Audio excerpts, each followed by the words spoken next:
Alright folks, welcome to this month in Scottish football, the show that's got more bite than a half-time pie at Fir Park. I'm Callum Blythe, and alongside me is the man who claims he once nutmegged his gran in a five-a-side. It's goggsysaan. True story mate, she never recovered.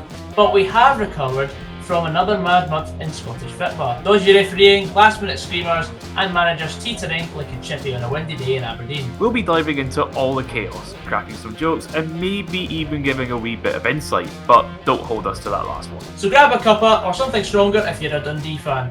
Let's get into it. This month's top story in Scottish football is the Scotland Supporters Collective coming together at Hampden Park as they're trying to promote the improvements of fan experience in Scottish football. Representatives from active support groups across Scotland have met and subsequently agreed to set up Scottish Supporters Collective to act as a wider voice for all supporters.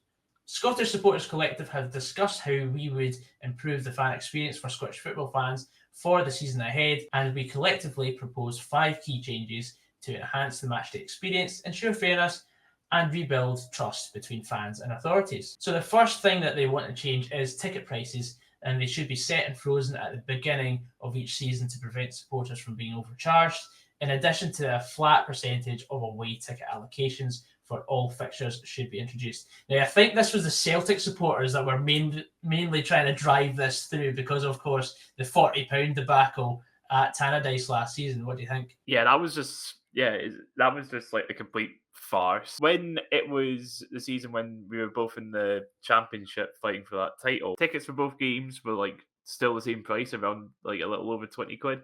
Mm-hmm. But there was the stuff about the ticket allocations, about like a flat percentage. I believe in the Scottish Cup there is a rule where it has to be a certain amount, and that's why you'll see more away fans for Premiership clubs at these cup games rather than in the league. The first time around in the December game, we got given the full shed, but then the second time around, they just like chopped off, like we couldn't buy seats for like the first like couple of rows at the front of the shed, and it's for like seemingly no reason.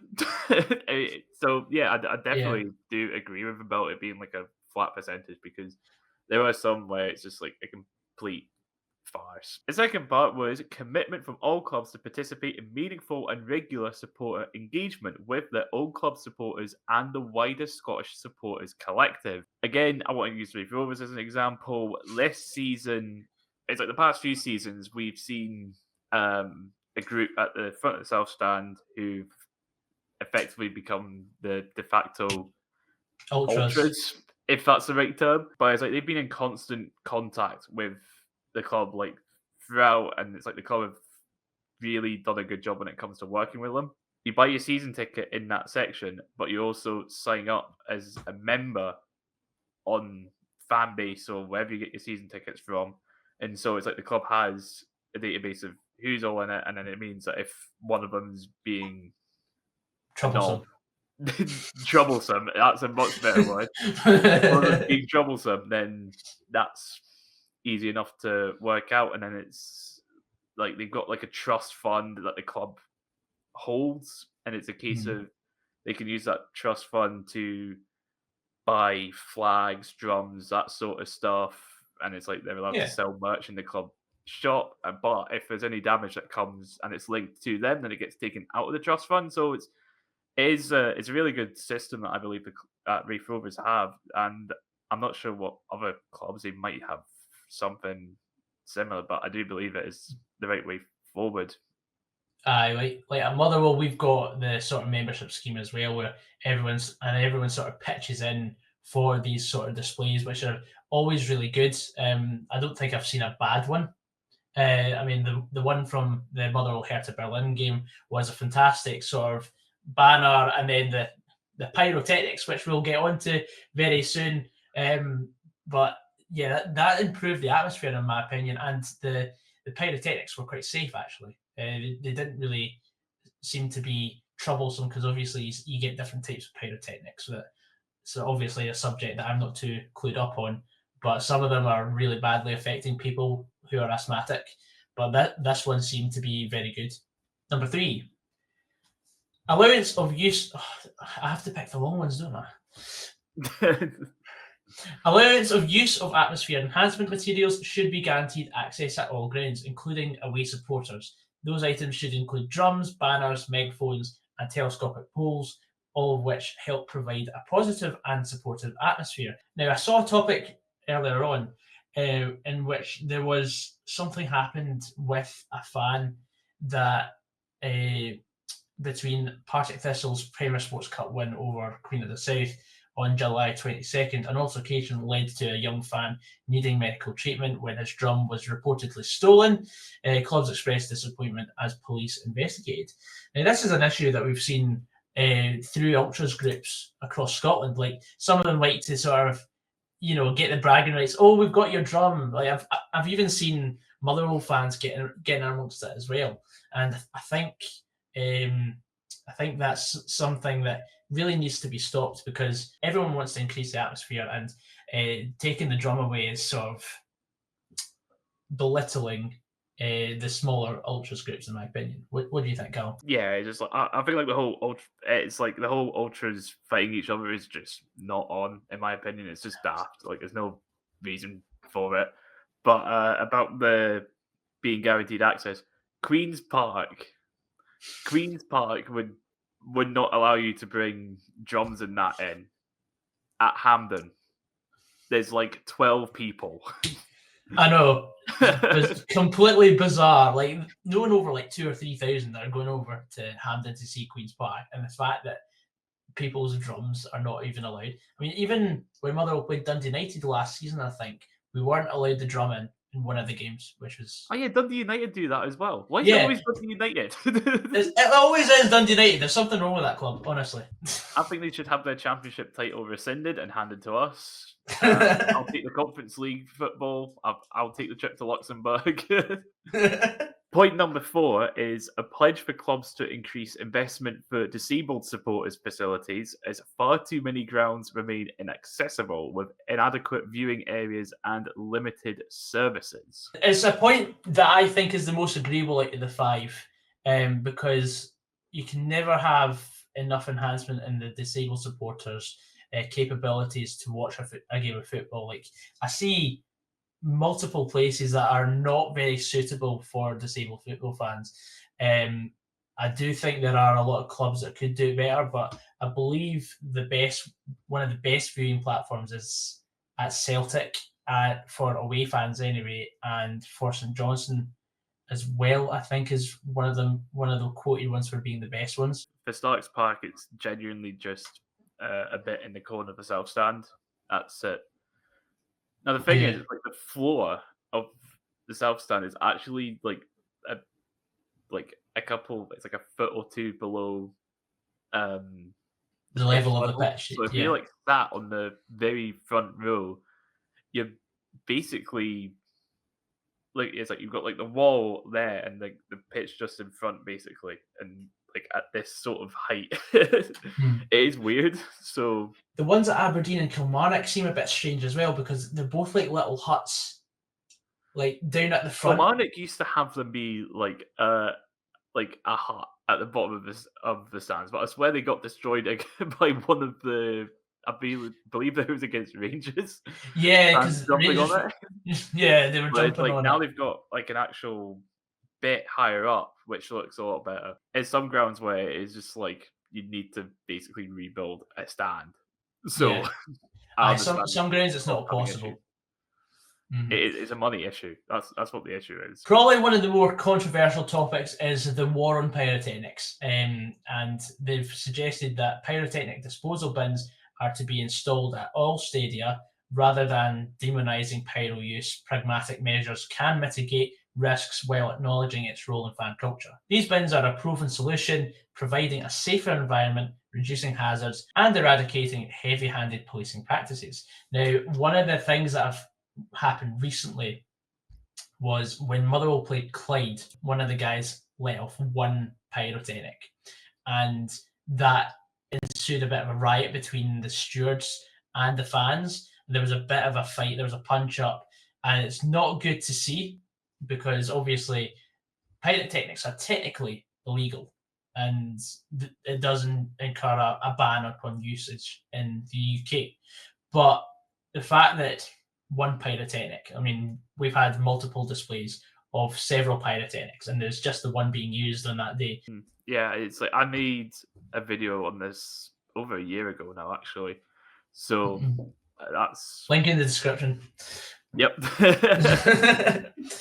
I'll try and plug as many of my own videos here. Of course. So what do you think, mate? I believe in the video that I did make, if I remember off the top of my head, it was models where it's controlled. I believe it's Norway where it's controlled by the club. This type of safer pyro, which doesn't burn as hot. It doesn't take off like the big plumes of smoke, but it's still like it's still visible, but it's still like a visible flame, but it doesn't have like this huge plumes of smoke, and there's a lot less risk of it like blowing up, that sort of stuff. At a Motherwell game, they put flares up. It wasn't clear, it was very cloudy, and it actually, because of the wind, it swirled around the stadium, so it was really foggy. Because of the pyro that was being used, it wasn't really good for the experience, because the best thing about pyro is it doesn't last long, and then you can actually go and enjoy the rest of the game. In the League Cup semi-finals last season, there were match delays because of the pyro used between Aberdeen and Celtic.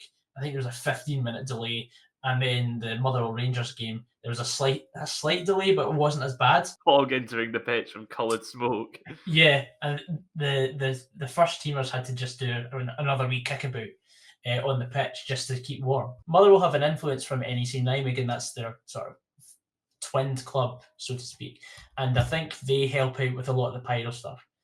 Football friends. You shut up, you.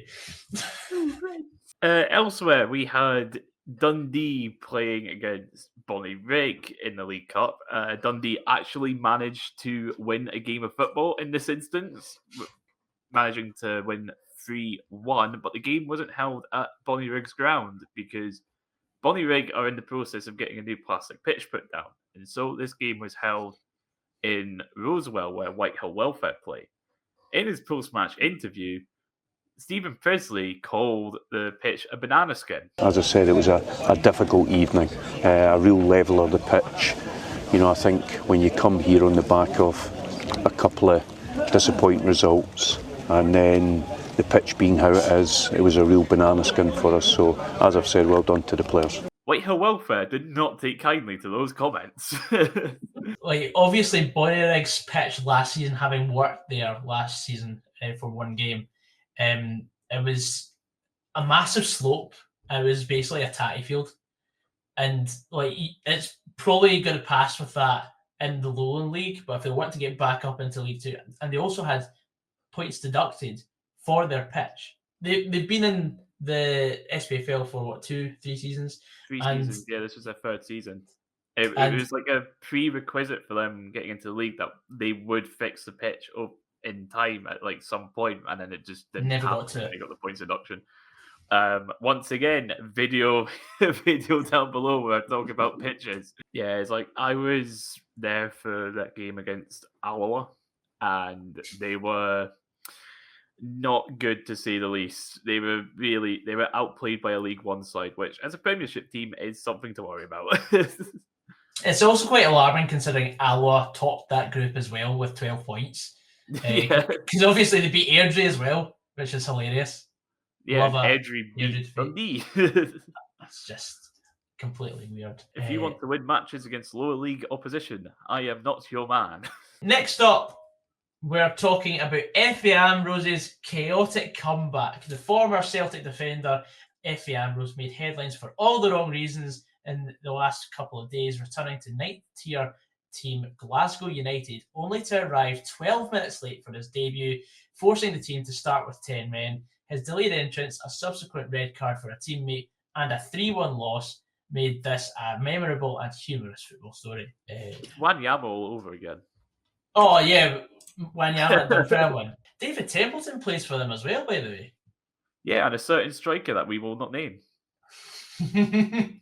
Aye, because I'm just looking through the Glasgow United Football Club socials right now, and all they've got from that game is the match day won West of Scotland 3rd Division, and then they've got the time that they score their goal with 22 minutes remaining. They're 2-1 down at that point. I mean, Ardere already have a lot more content on their socials because I've had to scroll a bit back, and I'm still 23 hours back. Like it's not like a couple of days. What's also funny is Effie Ambrose came onto the pitch at 0-0, so they went on to concede 3 goals while Effie Ambrose was on the pitch. That just shows how much of an impact he made. Rangers, meanwhile, at the other end of the pyramid, they were playing in a friendly against Middlesbrough, and the main story from this isn't the fact that the game ended 2-2, it's the fact that Russell Martin managed to get himself sent off. In a friendly as well, that's mental.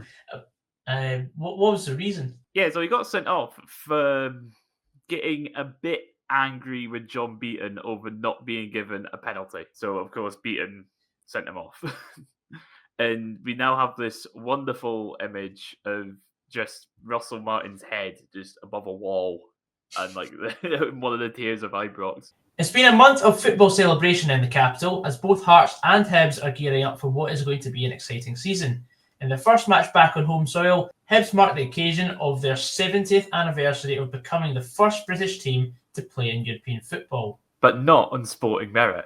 Hibs played Rotvice Essen in a friendly, replicating the occasion of both clubs' first European bout. The Germans brought 2,000 fans over in a pulsating 5-goal thriller. At Easter Road, Darren McGregor was the man of the moment. The former defender is recognised for his service to Hibernian, although the result didn't go the home side's way. A 2-0 defeat to Bolton Wanderers in front of 6,000 fans. Across the city, Tynecastle saw a far more festive outcome as Hearts beat Sunderland 3-0 in Craig Gordon's testimonial. Nearly 18,000 supporters turned out to pay tribute to the veteran goalkeeper in what was a fitting send-off.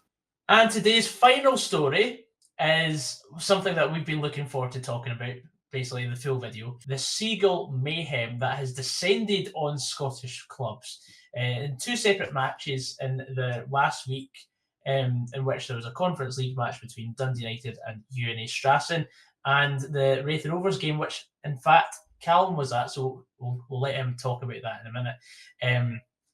One of the Seagulls staged a showstopper during Dundee United's qualifier against Luxembourg side UNA Strassen at Tannadice, drawing chants of "Seagull, Seagull, Seagull" from the crowd.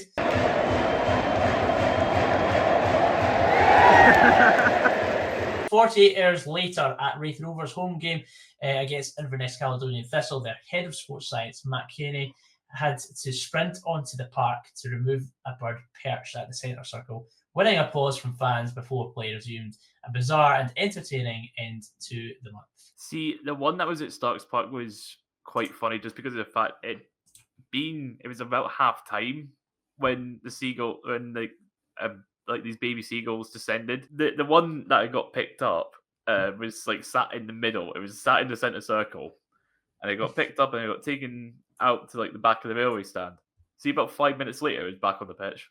Of course. Back on the pitch. To the rapture of the Inverness fans who are obviously wanting the game to be called off. Anyway, guys, that's all we have time for in today's video. I hope you enjoyed. This is a sort of test run. See how this video does, and if you want the series to continue, please leave a like, subscribe to myself, and subscribe to Callum Blythe, as we really enjoyed bringing this to you, and we'll hopefully see you again for what happened in August. I'll see you later, guys. Take care.